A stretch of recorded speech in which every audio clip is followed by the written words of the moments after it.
Chapter 30, Angus Fenn's Donation. Fisher goes in the Birds of Prey stage door without me, and the only place I can think to go is to see Thomas and Naya. But I'm pretty sure Roger hasn't talked to Mr. Bixley yet about lifting his ban on me visiting the elephant barn. I knock on the side maintenance door anyway. Thomas never comes, so I walk around to the observation path and pavilion above the grasslands. It's full of zoo guests and strollers and voices everywhere. I'm a stranger surrounded by strangers. I wriggle through the crowd until I find a place near the fences at the overlook. Naya is down by a tall post in a dangling feeder. She reaches her trunk up high, rears onto her hind legs, and pulls clumps of hay from the feeder. The rest of the elephants are spread around the habitat, doing what they do. Asha, the herd matriarch, is lying down, resting in a bit of shade and watching her daughter, Zaire. Jazz plays with a giant red ball around the perimeter fences, stopping only to investigate the puzzle feeders. The feeders are brain teasers with rewards for the elephants. Tires and spinning boxes mounting on poles that release a treat as the elephants play with them. Zaire is examining a metal barrel that hangs on a tether above the barn door. Naya has elephants around her, but to me she looks lonely. Maybe because I know she misses her mother and her circus herd. Zaire's playing is becoming almost agitated. She's walking under the hanging barrel, lifting it up with her trunk, and then letting it drop on its short tether until it slams hard against the barn with a piercing steel clang. She does it again and again. "Elephants should not be kept in captivity," a lady says with a hint of anger in her voice. I've heard these conversations at the zoo before, and I always listen in. They should be sent back to their natural habitat, not put on display. "Well, it says here that 2 of the elephants were part of a group rescued from a drought in Swaziland," says another lady, reading the information posted on a sign. The 2 of them are leaning on the overlook railing a few feet away from me, and one of them's holding a soda and a box of popcorn from the train station. And the other one wears a wide-brimmed sun hat and has smeared white sunscreen on her face and on her bare shoulders. "People need to let elephants alone," said the first lady. "They are incredibly smart animals. Don't you think they would migrate to find water if there was a drought and if humans didn't interfere?" "Well, it said their herd was going to get killed if they stayed," says the lady in the hat, still reading the sign. "Maybe human interference saved their lives from other human interference." The first lady makes a dissatisfied grunt and sips her soda. "Well, too bad we can't ask the elephants what they think." "Yeah, too bad I can see Naya's thoughts, but I can't ask her questions." And I think about how Naya has never lived outside captivity. Would she even know how to survive in the wild? Asha gets up from the dirt and saunters over to Zaire, who is still banging the barrel against the barn. Zaire entwines her trunk with Asha's and then puts her trunk into her mother's mouth, something they do that seems to show affection or trust.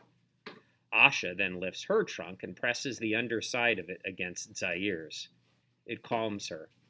I can imagine their communication, low and long and passing simultaneously through the air and the earth at their feet. I wonder if they talk about Swaziland. I glance back at Naya, alone at the feeder. She reaches with her trunk for another clump of hay as she sidesteps as she brings the hay to her mouth. Now she's facing my direction, and she's aware of me. I feel it, like a warm blanket.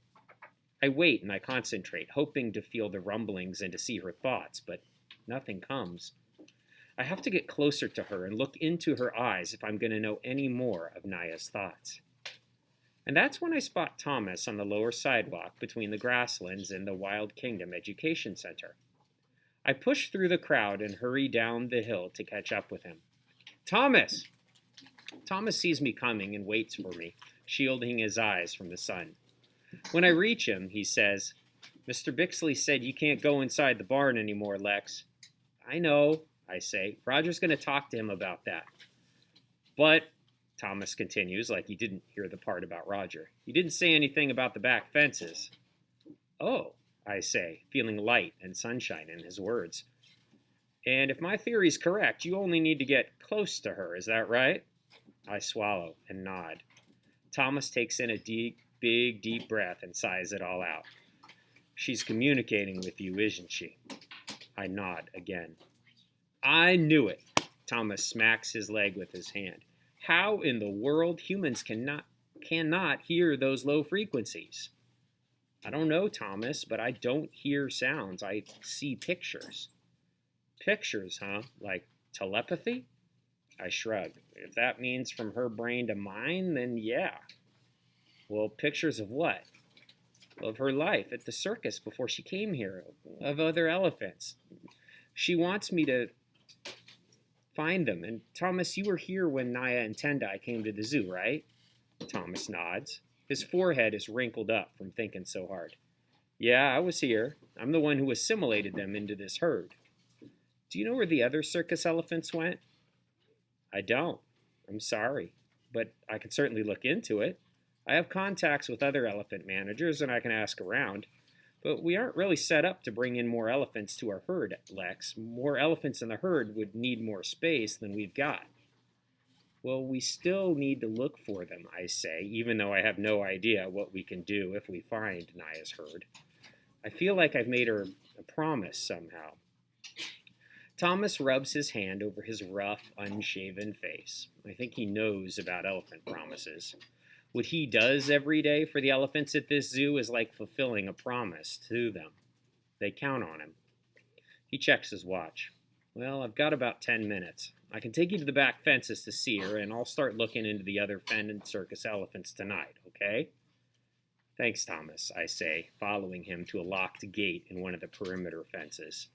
It leads into the grasslands, but we are still on one side of a wooden fence, and the elephants are on the other. This is the same wood fence style the zoo uses around many other habitats. Mr. Lee says it's eucalyptus wood, a strong, fast-growing wood. The zoo uses it to support eucalyptus plantations that can be replenished instead of cutting down other forests to make the fences. Thomas and I stand at the wooden fence for only a moment before Naya notices us. She tosses dirt over her back and fans herself with her ears, and I can feel her rumbling even stronger out here, as though it moves through the open earth and sky better than it does inside the barn. I'm feeling that, said Thomas. It thumps at the sides of your head. Yeah, it does, I answer, not wanting to tell him that I feel it inside as well. Considering how much Thomas has dedicated his life to elephants, I feel a little guilty that he can't feel and see what I do. It just doesn't seem fair. Naya takes slow, even steps toward me. The sunlight is bright without the shade of a pavilion, and my eyes are watering, but I blink away the blurriness and I stare into Naya's eyes, waiting. When she's close enough for me to follow the individual wrinkles encircling her eyes, I see an image. A young woman is standing beside an elephant with a long-handled brush and a hose, and she's giving the elephant a bath, and she has a baby strapped to her back while she does it. This is certainly not at the zoo. I think the elephant is Tendai. I'm seeing this as though I'm Naya, and a trunk, Naya's trunk, reaches out toward the young woman, sniffing at her hair and her face and tickling the baby's cheek. The baby laughs, and I'm filled with Naya's happy feelings about this memory. The young woman wraps her hand around the outstretched trunk, allowing it to curl over her hand and playfully lift it up and down. The trunk then reaches out for Tendai, feeling her mouth like Zaire did with Asha, and I'm watching Naya's trunk reach for her mother. And now this memory is both sweet and sour, as though the happiness is never without a helping of grief. And although I don't remember my family, I understand that longing. It's possible to miss people that you can't remember. I don't want to feel this anymore. I shut my eyes tight and try to squeeze out the sadness like wringing out a drippy towel. I can't do anything for Naya and her heartbreak, and although Thomas says that he'll look for leads to the other Fen Circus elephants, even if we find them, there's no room to bring them here. Feeling Naya's rumblings and seeing her thoughts haven't fixed anything, and it's caused me nothing but trouble. Everything okay, Lex? Thomas asks. I open my eyes and squint at the sunlight, focusing on Thomas, on the crowd beyond the grasslands, and what is real in front of me. Naya's rumblings have stopped, and her trunk bobs up and down, touching the earth and feeling the fence. We need to find out about those other elephants, I answer Thomas. I'll do my best, he says. She misses her mom. She's so sad, Thomas. He nods and rubs his chin like he's uncomfortable, and then I remember that he was here when Tendai died. He would have seen Naya's grief up close and personal, and all this sadness is like a cold virus, and everyone is catching it. Thank you for letting me come in here. I turn and run from the wooden fence and out the gate. I have to dodge and weave to avoid the crowd forming at the Wild Kingdom Education Center doors. It must be time for one of Miss Lee's many summer education programs. The thought makes me think of past summers with Fisher and how this summer is turning out to be the worst. How can someone be surrounded by crowds and feel so alone? I head toward Bear Country, the quickest route from here to the main station. Right now, the sound of the engine and the smell of the steam and coal are exactly what I want.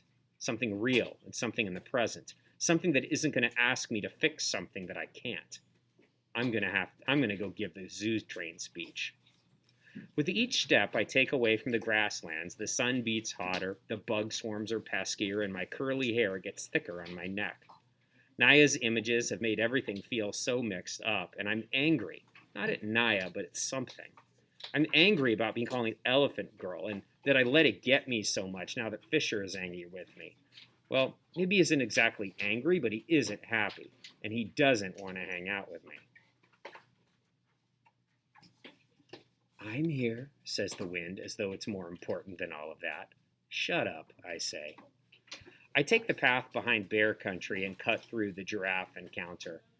I nearly run into a peacock on the grass just before the turnoff to the Old County Bank when it occurs to me. I need to find out if Angus Fenn donated anything else to the zoo. If Miss Amanda didn't bring Angus Fenn's money to the zoo with her, maybe Angus Fenn brought it here without knowing it.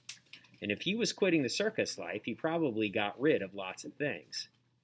And this new idea brushes away some of my grumpiness, and as I near the station, the sound of the steam bursting from the engine's pop-off valves goes a long way toward blowing away the rest of my bad mood. A train ride is always a good idea. I walk along the tracks towards Roger, who was doing his last inspection before the run, and I notice how he smooths a clean cloth over the brass detail on the antique passenger car. He began restoring the car before I came to the zoo, and he's very proud of it. He even has pictures in the Old County Bank of the restoration process. It was originally a passenger car, but before the zoo got it, it had been gutted and used for something else. All the seats were gone, and it was just an empty space inside, like a boxcar, except with windows. A tingle of realization creeps up my neck, and my insides suddenly feel hollow like the pictures of that gutted train car. I know what else Angus Fenn gave to the zoo. I feel it as surely as the wind blowing my hair around my face. Roger, I call, perhaps a bit too loudly. He turns and smiles, making up the rest of the distance between us with only a few strides of his long legs. Nice to see you, he says, and he doesn't ask about Fisher or where he is, and I'm grateful. He pulls a folded sheet of paper out of his pocket. Want to come on the run and give our speech? Yes, Roger. Do you? Well, I've added a few new facts to this revised version. Take a look at it before we start so that you're familiar with it. Okay, I will. I take the paper from him. Roger, how did this train car end up at the zoo? I point at the passenger car on the tracks beside us. Roger's forehead wrinkles up. It came from the Fenn Circus. I wrote a bit about that in the revised zoo script. Why are you suddenly interested in where the train car came from? My brain is on rewind and fast forward all at once, and I'm thinking about the pictures in Miss Amanda's album. And at the same time, I'm thinking I must read this revised script and ask Roger a lot of questions right now. But there's a station full of zoo patrons, and JP seems to have finished his inspections because he's opened the gates and taken the tickets.